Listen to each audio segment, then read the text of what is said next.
කෙෂ්බොයි නාලිකාවට සාදරෙන් පිළිගන්නවා. අද අපි කතා කරන්නේ අපේ මාසෙන් මාසෙට බබාගේ වර්ධනීය ප්ලේලිස්ට් එකේ 4 වෙනි වීඩියෝ එක ගැන.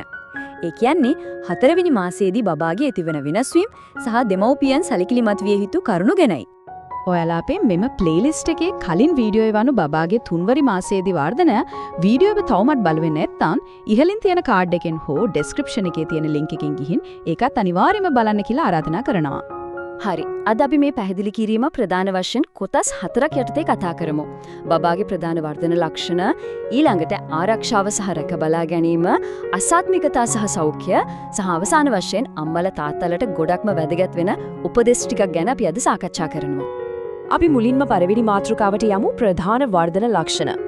4 වෙනි මාසය කියන්නේ බබාගේ වර්ධනයේ හරිම ලස්සන ඒ වගේම ගොඩක් ක්‍රියාකාරී කාලයක්. මේ කාලෙදී අපිට බබාගේ ලොකු වෙනස්කම් ගොඩක් දැක ගන්න පුළුවන්. බබාගේ ශාරීරික සහ දෘෂ්ටිමය වර්ධනය දිහා බැලුවත් මේ කාලෙදී බබාට තමන්ගේ ඔළුව හොඳට කෙලින් තියාගන්න පුරුවන්.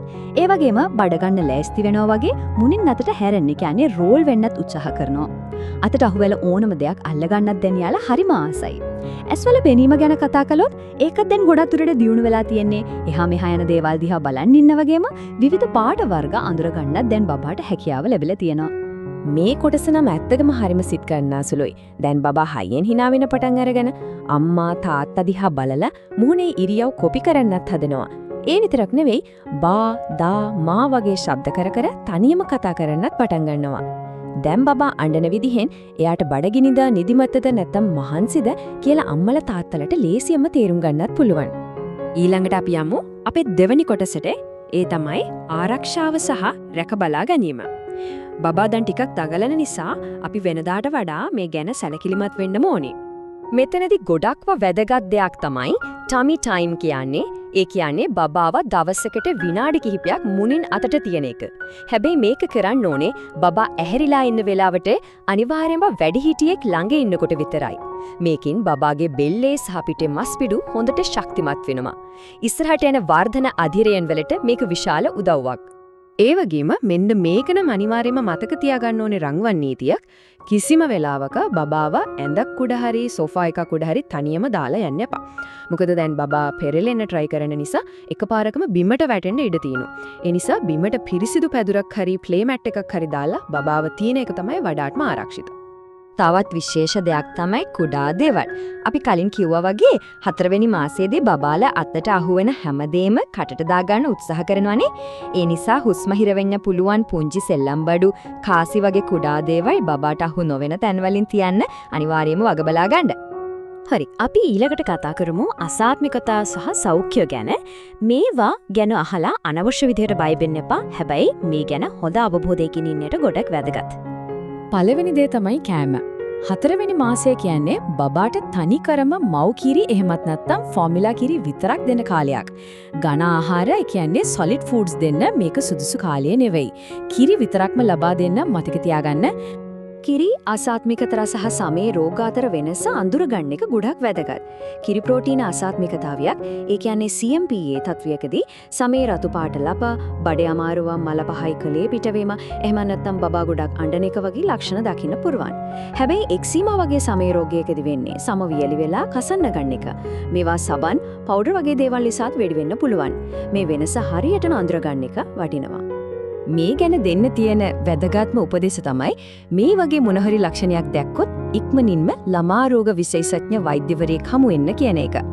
ෆාමසි වලින් වෛද්‍ය උපදෙස් නැතුව එක ක්‍රීම් ಜಾති අරගෙන ගන්න නම් කොහෙත්ම එපා.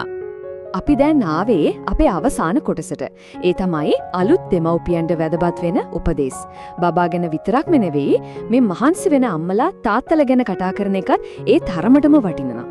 මේ දවස්වල බබාගේ නිින්දේ එකපාරටම මොනවා හරි වෙනස්කම් දකින්නවද? 4 වෙනි මාසයේදී බබාගේ නිින්දේ රටාව ටිකක් වෙනස් වෙන්න පුළුවන්. මේකට කියන්නේ sleep progression කියලා.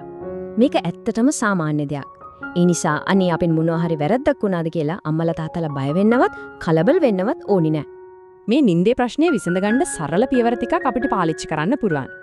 රැට නිදාගන්න යද්දි පොඩි රටාවක් හුරු කරමු. මුලින්ම බබාට නිදාගන්න පුරාන් විදිහේ අඳුරු නිශ්ශබ්ද කාමරයක් හදාගන්න. ඊළඟට නිදාගන්න කලින් පුංචි පොතක් කියවලා දෙන්න. ඊට පස්සේ හිමිහිට නැලවිලි ගීතයක් කියන්න. මේ වගේ රටාවකට හුරු වුණාම බබාට ලේසියෙන්ම නිින්ද යනවා. මීළඟට ගොඩක්ම වැදගත් දෙයක් ගැන මතක් කරන්න ඕනේ. ඒ තමයි අම්මගේ ශාරීරික සහ මානසික සෞඛ්‍යය. බබා ගැන බලනවා වගේම අම්මට හොඳට පෝෂදායී කෑම බීම, ඒ වගේම ප්‍රමාණවත් විවේකයක් ලැබෙනවද කියන එකත් අනිවාර්යයෙන්ම බලන්න. මෙතනදී තාත්තලාට පුරුවන් ලොකු සහයෝගයක් දෙන්න. අම්මා සතුටින් නිරෝගීව ඉන්නවා කියන්නේ මුළු පවුලම සතුටින් ඉන්නවා කියන එකයි නේද? අපේ මේ කරුණු පැහැදිලි කිරීම ඉවර කරන්න කලින් අපි මේ ලස්සන අදහස මතක් කරගමු.